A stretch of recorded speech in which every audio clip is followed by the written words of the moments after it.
Governo anuncia medidas para a renegociação das dívidas de pequenas empresas. Pensões e aposentadorias serão reajustadas em mais de 10%. Inflação oficial do país fechou o ano passado com o nível mais alto dos últimos 6 anos. Preços do óleo diesel e da gasolina vão subir a partir de amanhã nas refinarias. O Ministério da Saúde já começou a treinar as equipes que vão começar a vacinar as crianças contra a Covid-19. Presidente Jair Bolsonaro promulgou a Convenção Interamericana contra o Racismo.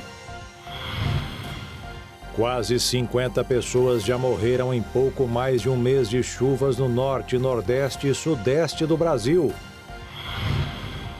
E a tradicional feira de antiguidades foi reaberta em Campo Grande, no Mato Grosso do Sul, com itens do século XIX avaliados em mais de R$20 mil cada um.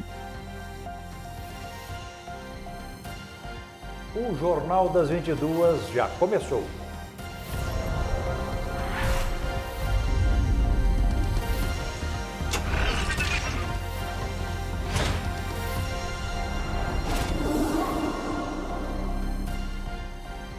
Olá, boa noite. Boa noite. Crianças de 5 a 11 anos devem começar a receber a dose da vacina contra a Covid-19 nos próximos dias. A primeira remessa de imunizantes chega ao país na quinta-feira e as equipes de vigilância estão sendo treinadas pelo Ministério da Saúde.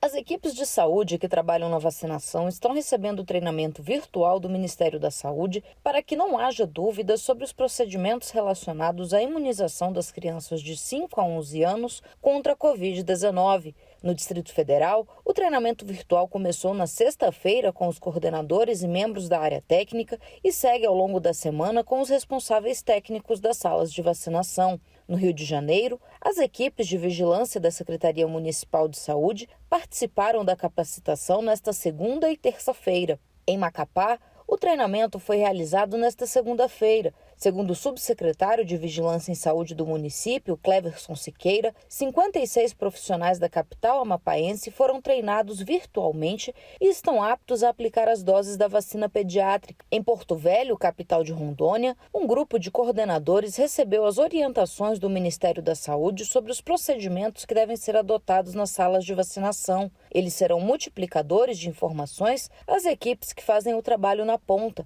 A previsão é que a vacinação comece com as crianças de 11 anos e as imunossuprimidas. Depois, seguirá o atendimento por ordem decrescente de idade. No Amazonas, o treinamento foi realizado com as equipes do estado e as informações serão repassadas aos municípios e demais localidades. Segundo a comunicação do estado, a exigência do governo federal é que haja treinamento completo de todas as equipes que trabalham na vacinação. A enfermeira do Programa Nacional de Imunização no estado, Josi Dias, explica a importância do curso para garantir o compartilhamento das informações e evitar erros na vacinação. O treinamento realizado pelo Programa Nacional de Imunização junto com o laboratório Pfizer apoiou o estado do Amazonas com relação a todo o trabalho que deve ser realizado com a vacina da Pfizer para crianças entre 5 e 11 anos, observando todas as especificidades que ela tem, e com isso podemos também estar embasando toda a nossa estrutura de recebimento da vacina e de distribuição para facilitar o trabalho dessa campanha que está iniciando agora esse mês.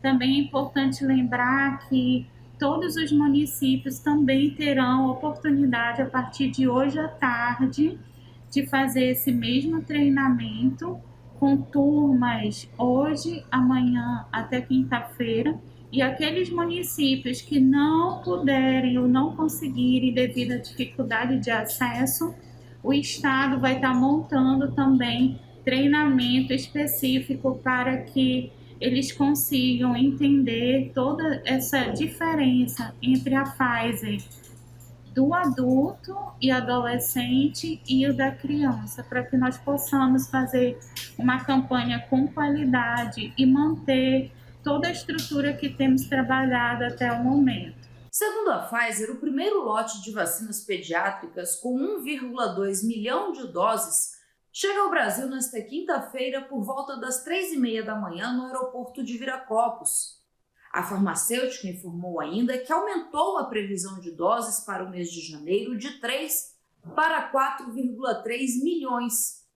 A expectativa é que as 600 mil doses a mais sejam entregues na última semana de janeiro. Assim que as vacinas chegarem, serão distribuídas de acordo com a quantidade de crianças que moram em cada estado. Devido à concentração demográfica, o Sudeste receberá a maior porcentagem de vacinas, 39,18%. Na sequência, Nordeste, Sul, Norte e Centro-Oeste. O Ministério da Saúde ainda espera receber da Pfizer 7,2 milhões de doses de vacinas em fevereiro e 8,4 milhões em março. Para a vacinação das crianças de 5 a 11 anos, o imunizante utilizado será exclusivamente o da Pfizer, com rótulo laranja, diferente do utilizado em adultos e jovens acima de 12 anos. Os pais devem acompanhar os filhos e verificar se a vacina utilizada é a correta. O esquema vacinal para as crianças é composto por 2 doses com intervalo de 8 semanas. Agora vamos conferir os números da vacinação contra a Covid em todo o Brasil. De acordo com as secretarias de saúde dos estados e do Distrito Federal, foram aplicados 337.573.699 doses. 78,2% dos brasileiros já receberam pelo menos uma aplicação e mais de 144.858.000 estão totalmente imunizados com as 2 doses ou com a vacina de dose única. E em Mato Grosso do Sul, a venda de máscaras nas farmácias da capital Campo Grande voltou a subir por causa dos novos casos de coronavírus e influenza. Nesta farmácia, que fica na Vila Margarida, em Campo Grande, a procura pelas máscaras cirúrgicas aumentou no último mês e o proprietário está com dificuldade para repor o estoque. Está na parte do compra de fornecedores locais, já está em falta, a gente está tendo que pegar de fornecedores de outros estados. Apesar de não ter uma grande variedade de produtos, as máscaras não estão em falta. O preço é o mesmo de antes desse aumento súbito de casos. Só o que ainda está em falta é a consciência de alguns. Enquanto uns estão preocupados em estocar máscara, outros estão dispensando o uso do equipamento de proteção. Muita gente pensa que porque está vacinado não precisa mais utilizar o equipamento de proteção, o que é um grande engano. Esse é um problema que os atendentes da farmácia enfrentam diariamente. Gente que se nega a utilizar o item de proteção dentro do estabelecimento. A vacina está tudo bem, mas na verdade a gente sabe que a vacina é uma forma de estar protegendo você, né, na parte de sintomas leves, né? Mas a partir do momento que você às vezes está infectado e está com sintomas leves e acha que é somente uma gripe ou algo assim mais simples, isso pode refletir no próximo, às vezes não tão simples, né? Não é o caso deste cliente. O seu Arlindo diz que já se acostumou e não dispensa o uso do item que serve para a sua proteção e para a proteção dos outros. A máscara é uma coisa que veio para ficar, né? Não precisa ter essa doença louca aí, não. A poeira, tudo isso evita. Uma gripe, evita uma febre, qualquer coisa. E o risco provocado pela variante Ômicron em todo o planeta permanece muito elevado. Segundo a Organização Mundial da Saúde, mais de 50% da população da Europa terá contraído a variante nos próximos 2 meses. A OMS fez um alerta preocupante para o continente europeu se o atual ritmo de transmissão da variante Ômicron se mantiver. Neste ritmo, o Instituto de Métricas e Avaliação de Saúde prevê que mais de 50% da população da região será infectada com a Ômicron nas próximas 6 a 8 semanas. O diretor destacou que esta variante apresenta várias mutações capazes de se fixarem mais facilmente nas células humanas e afetar pessoas que já tiveram Covid e estão vacinadas. A região Europa da OMS é composta por 53 países e vai até a Ásia Central. Nesta área foram registrados 7 milhões de novos casos de Covid na primeira semana de 2022. Segundo dados da Organização Mundial da Saúde, desde 10 de janeiro, 26 países da região relataram que mais de 1% de sua população foi infectada a cada semana. Esta transmissão sem precedentes do vírus se traduz em um aumento nas internações hospitalares, mas não no aumento da mortalidade. E veja a seguir, o índice oficial de inflação do país fechou o ano passado com quase o dobro do teto da meta. E veja também, presidente Jair Bolsonaro sancionou a Convenção Interamericana contra o Racismo.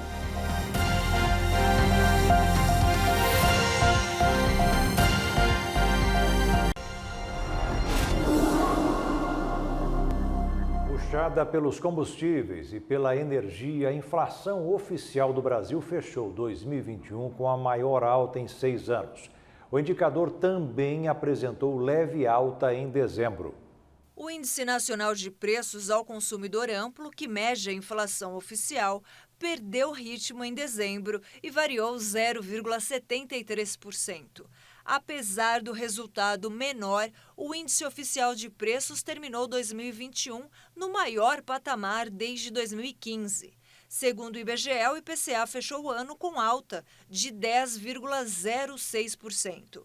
O aumento da inflação foi ainda menor que o esperado por analistas financeiros, mas representa quase o dobro do teto da meta estabelecida pelo governo para 2021, de 5,25%.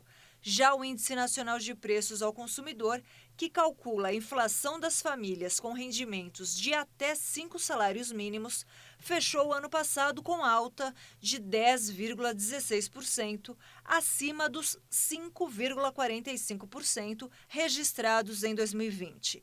Os grandes vilões da inflação continuaram os mesmos: os combustíveis e a energia elétrica. A escassez hídrica desde setembro levou a cobrança adicional de R$ 14,20 a cada 100 kWh consumidos na tarifa. A alta no preço dos combustíveis fez com que o grupo de transportes tivesse a maior variação de preços ao longo do ano passado, de 21,03%.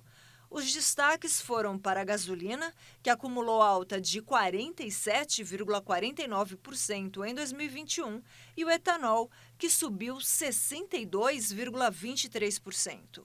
Outro destaque nos transportes foi o preço dos automóveis novos e usados, motivado pela falta de alguns componentes na cadeia produtiva do setor. Na carta que enviou ao ministro da Economia, Paulo Guedes, para explicar o que causou o estouro da inflação, o presidente do Banco Central, Roberto Campos Neto, disse que foi um fenômeno global, provocado principalmente pela falta de vários produtos básicos, pela conta de luz e desequilíbrios da oferta e da procura. Roberto Campos Neto informou que, para enfrentar o problema, a política de aumento da taxa de juros deverá continuar. E a Petrobras comunicou hoje que os preços da gasolina e do diesel serão reajustados a partir de amanhã nas distribuidoras. A estatal informou que o preço médio de venda da gasolina para as distribuidoras passará de R$ 3,09 para R$ 3,24 por litro, o que representa um aumento de 4,85%. O valor do diesel vai subir de R$ 3,34 para R$ 3,61 por litro, alta de 8,08%. O último ajuste nos preços foi realizado em dezembro do ano passado, quando a Petrobras promoveu uma redução no valor da gasolina de 3,13%, a primeira queda desde 12 de junho. Já o último aumento foi anunciado em outubro do ano passado. Na primeira semana de 2022, os preços da gasolina e do etanol recuaram nos postos, segundo o levantamento da ANP. Já o diesel teve alta.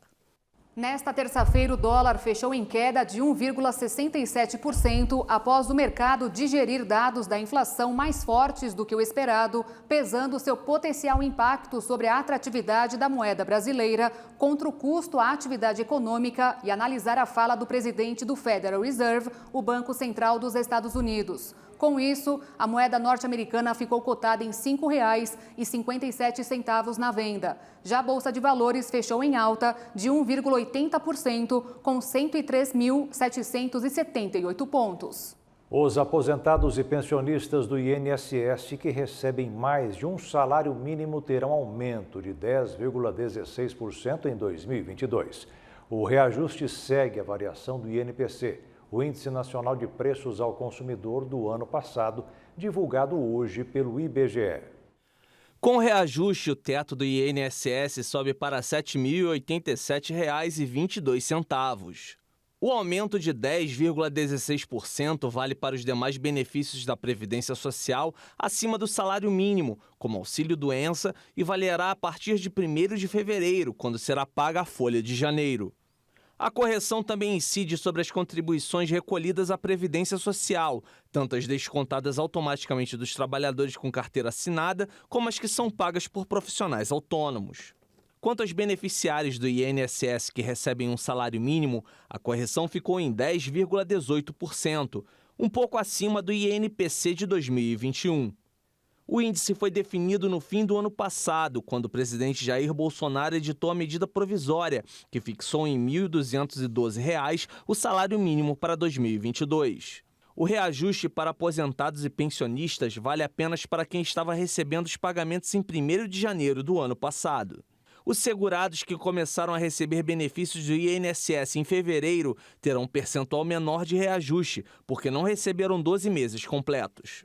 Os percentuais de reajuste proporcionais serão regulamentados nos próximos dias pelo Ministério do Trabalho e Previdência e pelo INSS. Em 2021, com o avanço da vacinação, diminuíram os pedidos de seguro-desemprego e os números voltaram ao patamar da pré-pandemia. Os pedidos de seguro-desemprego registraram uma queda de 10,2% em 2021 em relação ao ano anterior, marcado pelo início da pandemia de Covid-19. No ano passado, foram 6.080.000 requerimentos e em 2020 foram 6.780.000.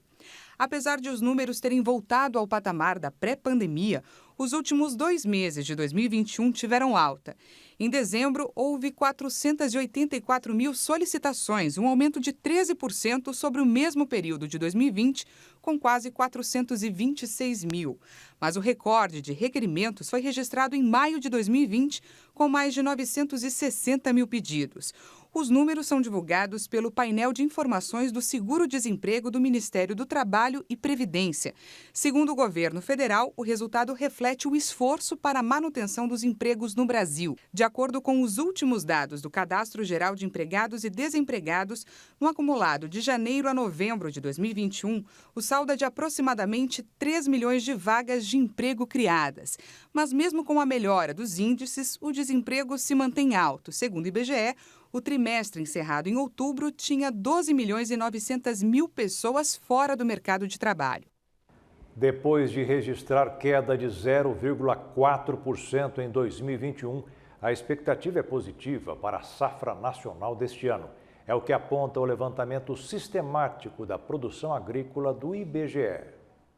A produção do ano passado fechou com um pouco mais de 253 milhões de toneladas. A queda veio após 3 períodos seguidos registrando números positivos. A boa notícia é o mais recente prognóstico para a safra deste ano, que indica mudança no cenário. Com o volume previsto de 277 milhões de toneladas, voltará a apresentar mais um recorde. O resultado pode ser favorecido pelo momento em que foi feito o plantio da soja, principal produto da produção brasileira, de acordo com o levantamento. O estudo aponta que, ao contrário da safra de 2021, quando houve atraso no plantio, em 2022 a soja foi semeada antecipadamente, de forma acelerada, na maior parte das regiões produtoras do país, por conta dos elevados volumes de chuva ao longo do mês de outubro nas regiões Sul, Sudeste e Centro-Oeste. A safra deverá ter cerca de 24 milhões de toneladas a mais, o que representará uma alta de 9,4% em relação a 2021. Vão contribuir para isso a maior produção de soja, milho, algodão em caroço e feijão. Só na soja, o volume de produção foi estimado em cerca de 138 milhões de toneladas, o que será um novo recorde. e poderá corresponder a mais da metade do total de grãos produzidos no país em 2022.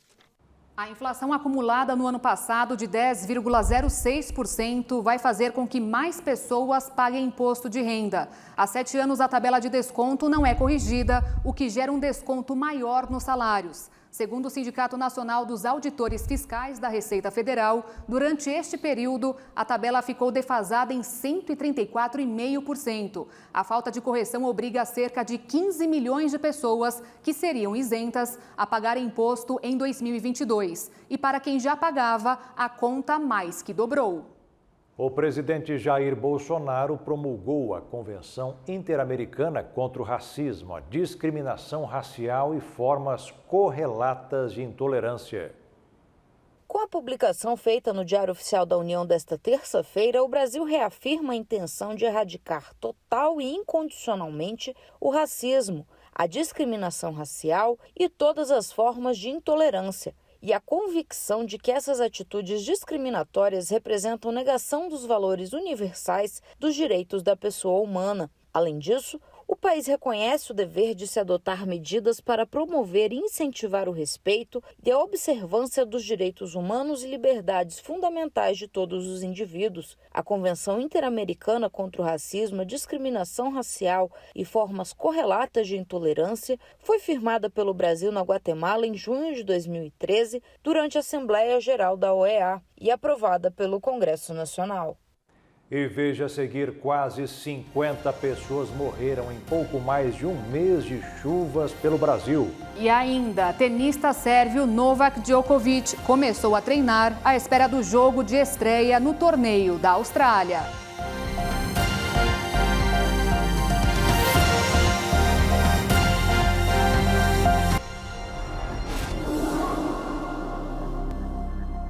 Cinco pessoas já morreram e quase 110 mil ficaram desabrigadas ou desalojadas em pouco mais de um mês de chuvas fortes em 6 estados do norte, nordeste e sudeste do país. Em Minas Gerais, o número de mortes chegou a 19. Foram 10 apenas nas últimas 24 horas. 100 pessoas foram obrigadas a abandonar suas casas cheias de água dos rios que transbordaram. Na capital Belo Horizonte, já choveu em 10 dias, 4 vezes mais do que a média dos últimos 4 anos. Por causa da chuva, 145 dos 853 municípios de Minas Gerais estão em estado de emergência. De acordo com a Defesa Civil, quase 3.500 pessoas precisam de ajuda do governo para buscar abrigos temporários, porque perderam suas casas e não têm para onde ir. E cerca de 14 mil estão acolhidas de forma provisória por parentes ou amigos. Em Juatuba, município de 26 mil habitantes, localizado a 50 quilômetros de Belo Horizonte, a água invadiu as casas e os moradores conseguiram salvar pouca coisa. 1h30 da madrugada, a água tomou conta do meio da rua e por volta de 2h30 da madrugada, a água já estava no rodapé da minha casa e por volta de 3 horas da manhã já estava na cintura já. Já não deu para tirar nada, foi tudo muito rápido. Os moradores acreditam que a enchente não é consequência apenas da grande quantidade de chuva que caiu na cidade. A chuva foi bastante, né? Muito tempo já chovendo e choveu além do limite, né? Eu acredito nisso. Mas em todo lugar as construções, né? Asfalto, então não tem aonde a água escorrer e tal. Então, infelizmente, vai continuar acontecendo isso aí. Segundo previsão do Instituto Nacional de Meteorologia, as fortes chuvas que atingiram Minas Gerais devem perder força até quinta-feira. Mas alertam que fenômenos como esse, ou seja, de muita chuva num curto período concentrada numa mesma região, podem ocorrer ao longo do verão deste ano, por causa do evento climático conhecido como Laninha, que faz com que as águas mais frias do Oceano Pacífico subam à superfície, provocando grandes mudanças climáticas em diferentes partes do mundo, como a chuva torrencial que caiu na Bahia e agora em Minas Gerais. E as buscas por vítimas da tragédia da queda de uma pedra sobre lanchas no Capitólio foram suspensas oficialmente. A decisão foi tomada durante uma reunião hoje na cidade mineira de Passos, entre o Corpo de Bombeiros, a Polícia Civil, a Marinha, a Defesa Civil e as prefeituras de Capitólio e São José da Barra. 12 mergulhadores e 8 bombeiros trabalharam até agora. Apenas a Marinha seguirá na busca por materiais da lancha atingida. Com o desmoronamento no último sábado, 10 pessoas morreram. A Agência Europeia de Medicamentos afirmou nesta terça-feira que o aumento da imunidade na população e com a Ômicron circulando, o cenário de fim da pandemia está mais próximo. O rápido avanço da variante Ômicron está empurrando a Covid na direção de abandonar o status de doença pandêmica para endêmica, com a qual a humanidade pode conviver. A afirmação foi feita nesta terça-feira pela Agência Europeia de Medicamentos, EMA, na sigla em inglês. Não devemos esquecer que ainda estamos em uma pandemia. No entanto, com o aumento da imunidade na população e com a Ômicron circulando, vai haver muita imunidade natural além da vacinação. Estaremos caminhando rapidamente para um cenário que estaremos mais próximos da endemicidade. Mas a reguladora de medicamentos europeia destacou outros aspectos sobre a disseminação da Ômicron. Não estou dizendo necessariamente que isso é uma coisa boa, porque na verdade estamos extremamente preocupados com a carga da doença, com a enorme quantidade de casos que vão ocorrer na União Europeia com a Ômicron. Mesmo que a gravidade possa ser menor, infelizmente muitos indivíduos vão ser hospitalizados. Então temos que estar preparados para as consequências desta onda. A EMA também expressou dúvidas sobre dar uma quarta vacina à população em geral, dizendo que reforços repetidos não são uma estratégia sustentável. Tem um novo recorde diário de casos de Covid. Em 24 horas foram registradas 3.280.000 infecções pelo vírus. Somente nos Estados Unidos foram 1.480.000 novos casos. Com o aumento de infectados, o país superou nesta terça-feira o recorde de pessoas hospitalizadas com Covid, com quase 146 mil pacientes internados. O surto de Covid que os Estados Unidos enfrentam neste momento quebrou um novo recorde dentro da pandemia. De acordo com dados do Departamento de Saúde americano, quase 146 mil pacientes estão internados com a doença. O número supera o recorde anterior de 142 mil, registrado em 14 de janeiro de 2021, há quase um ano. O assessor especial da Casa Branca sobre a crise sanitária, Anthony Fauci, voltou a ressaltar a importância da vacinação. O imunologista afirmou que há 17 vezes mais risco de ser hospitalizado e 20 vezes mais de morrer para os não imunizados. Segundo os Centros para Prevenção e Controle de Doenças, em média, 18.500 pessoas com Covid dão entrada todos os dias em um hospital. No entanto, alguns podem ter ido até a unidade médica por outros motivos e testaram positivo para o coronavírus quando submetidos a um teste. De acordo com a Universidade de Oxford, já foram aplicados mais de 9 bilhões e 490 milhões de doses de vacinas contra a Covid no mundo. A China, líder do ranking, tem 2 bilhões e 910 milhões de aplicações. A Índia, em segundo, tem 1 bilhão e 520 milhões. Na sequência estão os Estados Unidos, depois em quarto o Brasil e a Indonésia está em quinto. E o Brasil registrou nas últimas 24 horas 145 mortes por Covid-19 e 70.765 novos casos, de acordo com o Ministério da Saúde. Confira agora os números da pandemia em escala mundial. Até o momento, são mais de 313 milhões e 11 mil casos e quase 5 milhões e 503 mil óbitos contabilizados. Os Estados Unidos são líderes em números absolutos da pandemia e acumulam mais de 62 milhões e 117 mil diagnósticos e tem um total de 841.766 vítimas fatais. Já a Índia soma mais de 35 milhões e 875 mil contaminações. O Brasil tem mais de 22 milhões e 629 mil casos, com mais de 21 milhões e 667 mil pessoas recuperadas. Ao todo, são 620.238 mortes. O Reino Unido se aproxima dos 14 milhões e 826 mil pessoas que foram contaminadas. E a França passou de 12 milhões e 680 mil casos positivos da doença. Milhares de moradores de Buenos Aires, capital da Argentina, ficaram sem energia elétrica nesta terça-feira. O blackout atingiu cerca de 700 mil clientes das empresas responsáveis pela distribuição, que ocorreu em meio a uma forte onda de calor que fez as temperaturas atingirem mais de 40 graus. O grande número de aparelhos ligados para resfriar empresas e residências acabou provocando uma sobrecarga no sistema de distribuição. E o resultado foi a queda de energia, que deixou sinais de trânsito apagados e donos de bares sem poder atender os clientes. O blackout afetou o sistema de purificação da companhia que fornece água e, por causa disso, as pessoas vão ter que também economizar água, mesmo com a alta temperatura. O número 1 do mundo, Novak Djokovic, treinou nesta terça-feira em Melbourne para o Aberto da Austrália, um dia depois de vencer a primeira batalha judicial contra a corte do país. A estrela do tênis retornou aos treinos para o Aberto da Austrália em busca do 21º título do Grand Slam. O sérvio aproveitou a primeira vitória em uma audiência online de emergência realizada na segunda. Na ocasião, o juiz ordenou a anulação da decisão de cancelar o visto do atleta por não ter se vacinado contra a Covid-19. Muitos nas ruas de Melbourne ficaram empolgados com a possibilidade de ver o atleta de volta ao torneio. Estou muito animado para vê-lo jogar, muito feliz por ter sido inocentado nos tribunais. Achei injusta a maneira como ele foi tratado, mas apenas o resultado chegou no final. Desde que chegou à Austrália para jogar o primeiro Grand Slam do ano, o jogador estava retido em um centro para migrantes.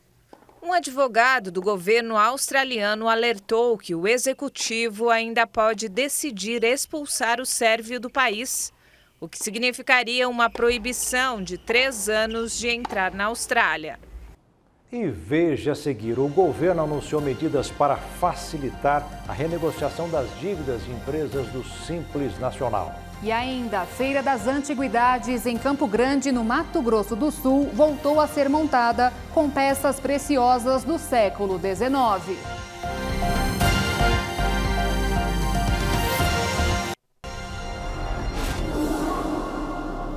Após vetar refis, o governo federal lançou o programa para dívidas do MEI e Simples. Os empresários podem negociar dívidas com entrada de 1% do valor do débito. O Ministério da Economia divulgou nesta terça-feira como funcionarão as duas formas de regularização de dívidas das empresas do Simples Nacional e de microempreendedores individuais, MEIs. Em ambos os casos, a entrada será de 1% do valor da dívida e as parcelas mensais mínimas serão de R$ 100 no caso das empresas e de R$ 25 no caso dos MEIs. A primeira das opções é o programa de regularização do Simples Nacional, em que a entrada de 1% pode ser dividida em até 8 vezes. Já o restante poderá ser parcelado em até 137 vezes, com descontos que podem chegar a 100% de juros, multas e encargos legais. Mas os descontos ficarão limitados a 70% do valor total do débito. A segunda opção é a transação do contencioso de pequeno valor do Simples Nacional. Nesse caso, a entrada de 1% será dividida em 3 parcelas. O restante da dívida poderá ser parcelado em 9, 27, 47 ou 57 meses, com descontos respectivamente de 50%, 45%, 40% ou 35%. A transação do contencioso de pequeno valor vale para dívidas inscritas até 31 de dezembro. O valor dessa dívida precisa ser menor ou igual a R$ 72.720. Nesse caso, a adesão não depende de análise da capacidade de pagamento do contribuinte. Após 2 anos, uma tradicional feira de antiguidades em Campo Grande, Mato Grosso do Sul, voltou a ser realizada. Na feira, os visitantes podem conferir itens do século XIX, avaliados em mais de R$ 20 mil. Na feira tem antiguidades como rádios antigos, telefones, ferramentas, disco de vinil e fitas cassetes e também peças de colecionador, como artigos militares, cédulas e moedas. E tem também roupas usadas, livros, plantas, artesanato, quadros e artigos de decoração. Nostalgia total. Temos peças de 1900, 1800. Temos até algumas peças que a gente nem vende, é só para mostrar, para a pessoa relembrarem de avós, de pais. Estou até com 2 clientes meus aqui, que já há mais de 10 anos, toda feira eles vêm só para a gente conversar. Eles acabam comprando, porque não resiste, lembra de pai, de avô, de avó, sempre tem uma lembrança. A feira voltou a ser realizada neste final de semana, depois de um longo período fechada devido à pandemia. Das 8 às 14, sábado e domingo. Primeiro final de semana do mês, sábado e domingo. Todo mundo convidado. Mesmo que for só para visitar, ver as peças, pode vir perguntar e vamos participar.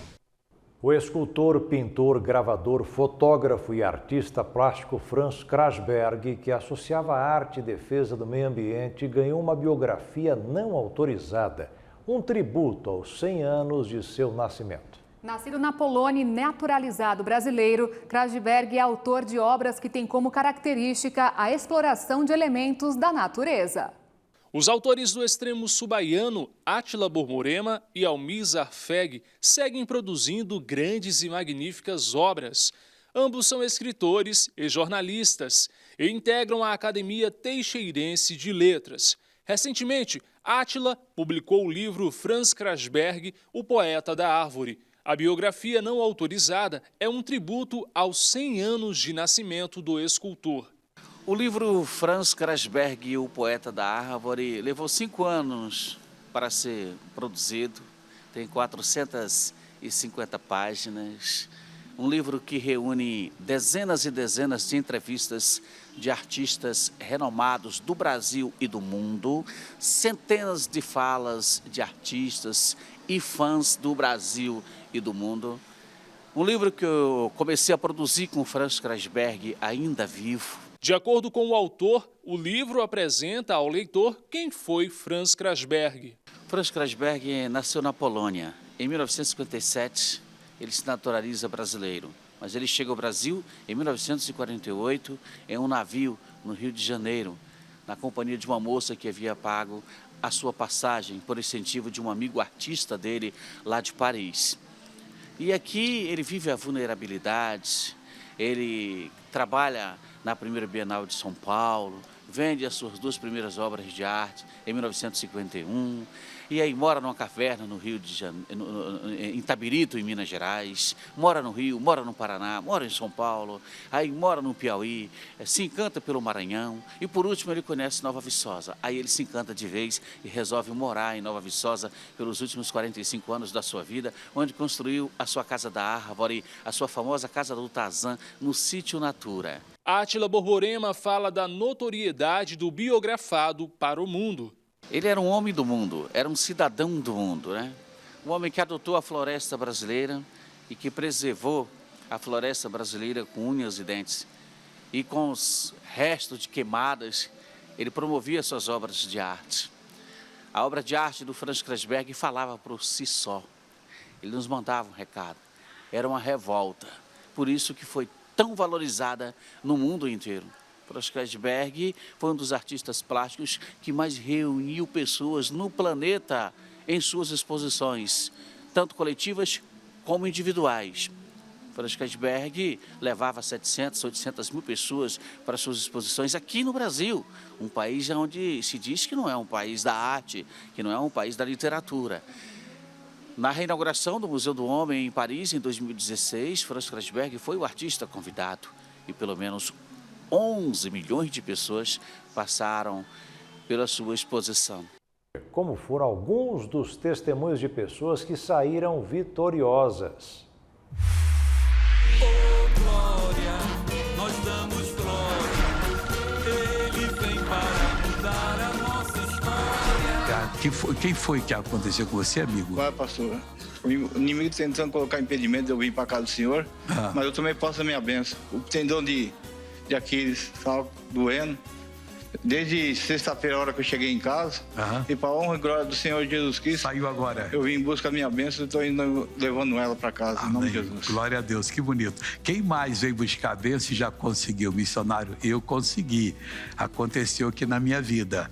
Muita dor de cabeça, eu falei pro meu filho, eu vou pra igreja, eu não quero tomar remédio, eu vou ser curado em nome de Jesus. E foi agora? Graças a Deus. Você foi o que, irmã? Muita dor de cabeça e muita tristeza também, mas na hora da vitória eu creio que eu recebi minha bênção. Tá lá em cima, quem foi? Tava com muita dor aqui no ombro, aqui, durante a semana todinha, né? Agora na volta da vitória foi embora, graças a Deus. Glória a Deus. E nós estamos preparando você para Santa Ceia do próximo domingo, né? Hoje você viu que o Abraão 2 vezes caiu de cara no chão. Quando Deus fala, a gente fecha os assuntos, porque Ele é Senhor, Ele sabe de tudo. Não dá para conversar com Ele. Lê os últimos capítulos de Jó, que você vai ver. Eu falo tanta coisa para o Jó ali, que o Jó disse que eu vou falar mais, não tem mais nada a falar. Acabaram-se as minhas palavras. E com o Senhor Deus é sempre assim. Nós damos glória, Ele vem para mudar a nossa história. E o Jornal das 22 termina aqui. Obrigada pela sua companhia, um ótimo descanso para você e até amanhã. Uma boa noite, fique na paz. Tchau.